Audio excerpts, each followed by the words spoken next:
intervalo.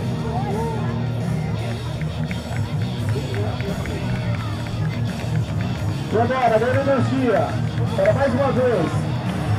Também a seguir, segurança, e realizar o looping.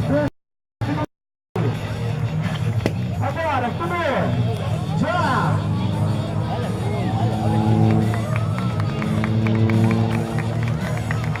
Recupera! E aponta para essa esquerda da esquadrilha. Vocês aeronaves, está chegando, vai realizar a manobra conhecida como barril, onde todas, juntas, de forma coordenada, como se estivessem no único plano, giram, vigilando no céu.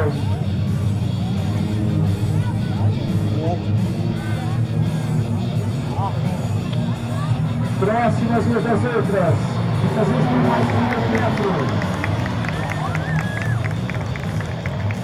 Muito obrigado.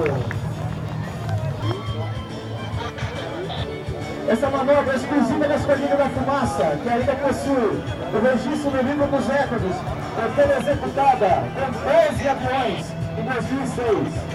É o reconhecimento mundial da Esquadrilha da Fumaça, do povo brasileiro. Trata-se de uma manobra que exige bastante treinamento.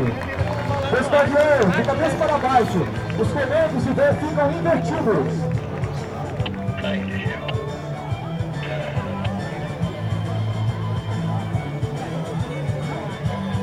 Agora eles recuperam, retornam ao jogo normal. E pela esquerda, novamente o 7. A nossa aeronave isolada, retorna.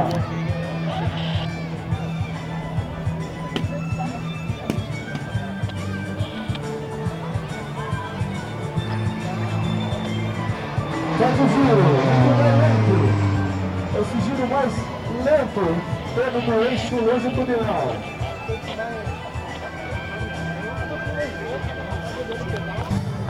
Esse momento, ele começa o giro. Presta atenção. Ele está voando de cabeça para baixo, fazendo uma curva.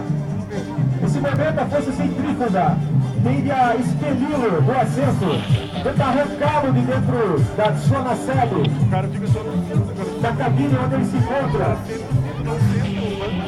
O sangue também se desloca para as partes superiores.